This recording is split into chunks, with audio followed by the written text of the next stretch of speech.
So good morning guys और आपके क्रिक exam channel में आप सभी का स्वागत है। तो आज के इस वीडियो में 11 दिसंबर के इंपॉर्टेंट करंट अफेयर्स को हम लोग कवर करेंगे। पहला प्रश्न हमारा क्या है, हाल ही में विश्व मानवाधिकार दिवस कब मनाया गया? तो आंसर होगा 10 दिसंबर को। तो हर साल 10 दिसंबर को दुनिया भर में ये वर्ल्ड ह्यूमन राइट्स डे के रूप में मनाया जाता है। तो ये दिन दुनिया भर में सभी को सशक्त बनाने के लिए हर साल मनाया जाता है विश्व मानवाधिकार दिवस। और इस बार की थीम क्या रही? Recover better, stand up for human rights. अब इंपॉर्टेंट डे वाला क्वेश्चन है, तो दिसंबर में कौन कौन से इंपॉर्टेंट डे हमने मनाए, एक बार मैं आपको रिवाइज कराता हूँ। देखो, 1 दिसंबर को वर्ल्ड एड्स डे मनाया था। 1 दिसंबर को बीएसएफ ने अपना 56वां स्थापना दिवस मनाया और 1 दिसंबर को नागालैंड ने अपना स्थापना दिवस मनाया था। 2 दिसंबर को 3 डे मनाए, वर्ल्ड कंप्यूटर लिटरेसी डे, फिर राष्ट्रीय प्रदूषण नियंत्रण दिवस और अंतरराष्ट्रीय दास प्रथा उन्मूलन दिवस। 3 दिसंबर को अंतरराष्ट्रीय दिव्यांगजन दिवस के रूप में मनाया। 4 दिसंबर को इंडियन नेवी डे, 5 दिसंबर को वर्ल्ड सॉइल डे और 5 दिसंबर को इंटरनेशनल वॉलंटियर्स डे।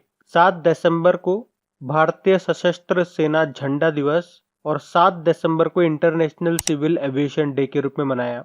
फिर 9 दिसंबर को अभी अंतरराष्ट्रीय भ्रष्टाचार विरोधी दिवस के रूप में मनाया था और अब 10 दिसंबर को विश्व मानवाधिकार दिवस के रूप में मनाया। तो दिसंबर में ये इंपॉर्टेंट डेज अभी तक आपको याद रखने हैं।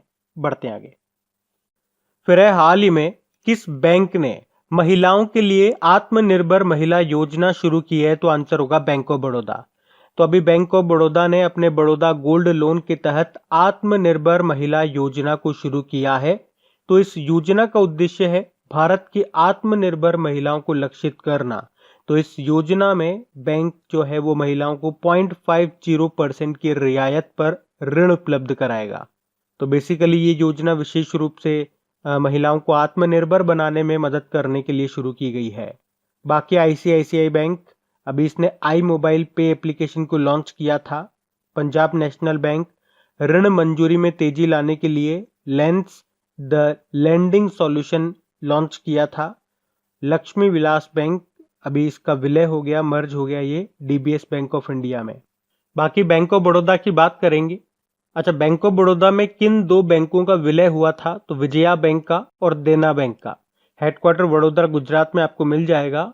इसके चेयरमैन है हसमुख अधिया और एमडी सीईओ है संजीव चड्डा।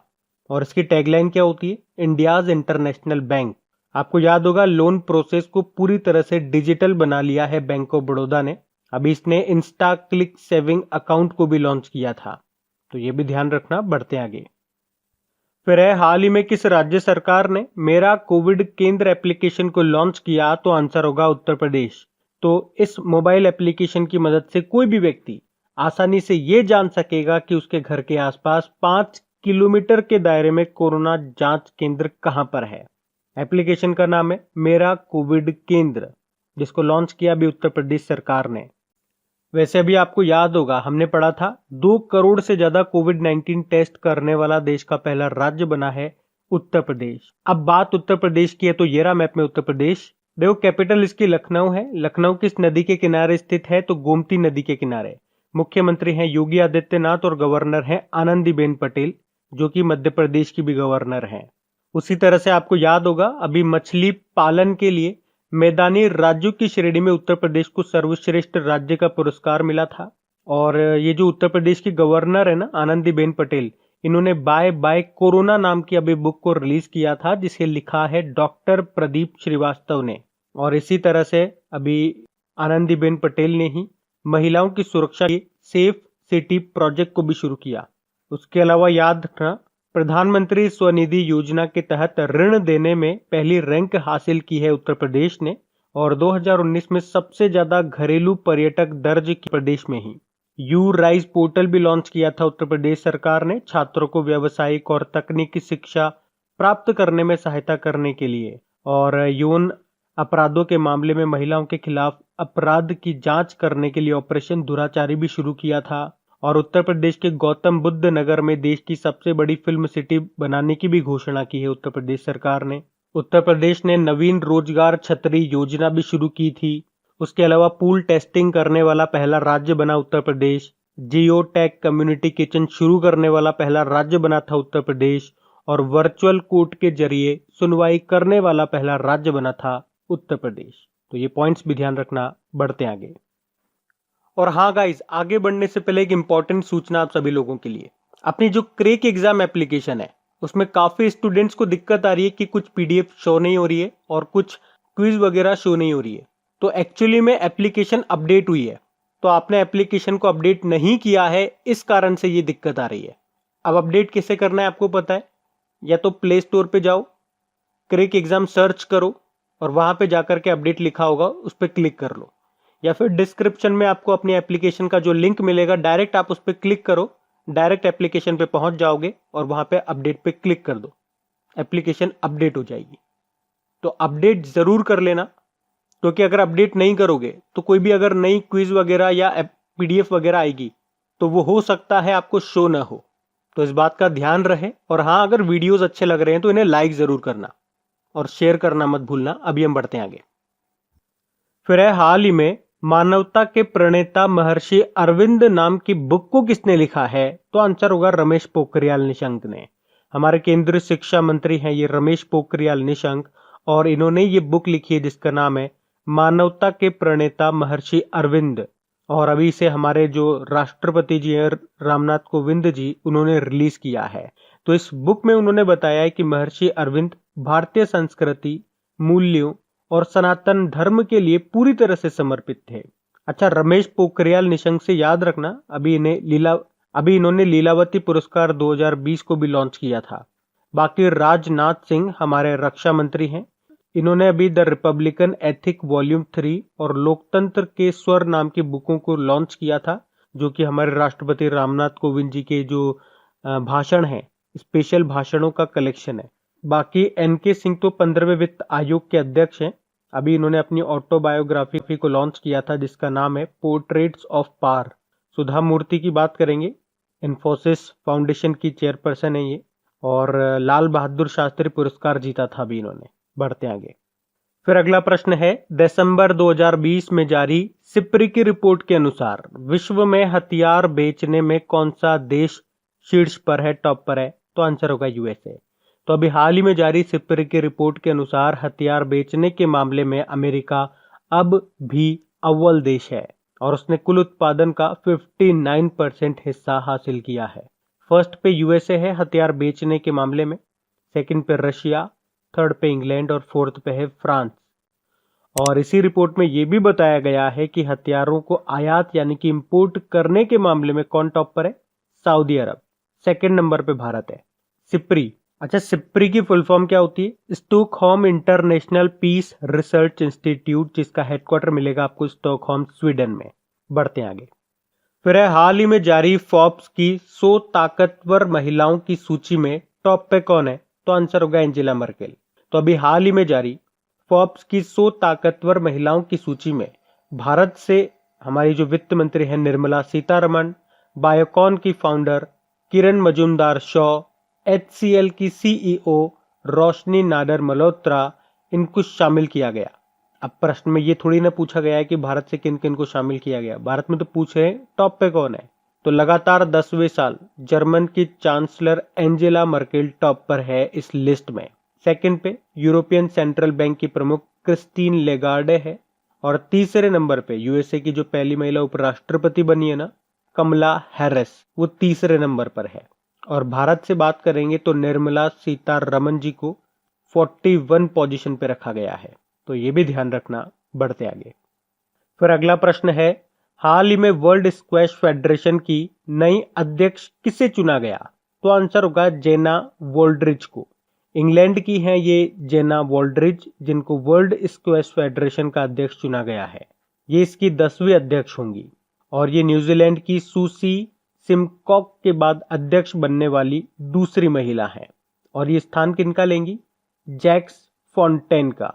क्या नाम है, नाम याद रखना है आपको। तो जेना वोल्ड्रिज वर्ल्ड स्क्वैश फेडरेशन की नई अध्यक्ष बनी है ये। अच्छा, वर्ल्ड स्क्वैश फेडरेशन इसका हेडक्वार्टर कहां पर है, हेस्टिंग्स यूके। बढ़ते आगे। फिर है, हाल ही में इंटरनेशनल गोल्फ फेडरेशन की नई अध्यक्ष किससे चुना गया? तो आंसर होगा एनिका सोरेनस्टैम को। तो अभी इंटरनेशनल गोल्फ फेडरेशन ने एनिका सोरेनस्टैम को अपना नया अध्यक्ष बनाया है और ये पीटर डॉसन की जगह लेंगी। अच्छा, ये है कहां से एनिका सोरेनस्टैम? ये स्वीडन से है। ये एक रिटायर्ड स्वीडिश प्रोफेशनल गोल्फर है। एनिका सोरेनस्टैम इनका नाम है, नाम याद रखना है आपको, जिनको इंटरनेशनल गोल्फ फेडरेशन का नया अध्यक्ष चुना गया। अच्छा, इंटरनेशनल गोल्फ फेडरेशन का हेडक्वार्टर कहां पर है? लॉजेन, स्विट्जरलैंड में। बाकी ग्रेग बार्कले आप जानते ही हो, इंटरनेशनल क्रिकेट काउंसिल के नए अध्यक्ष बने।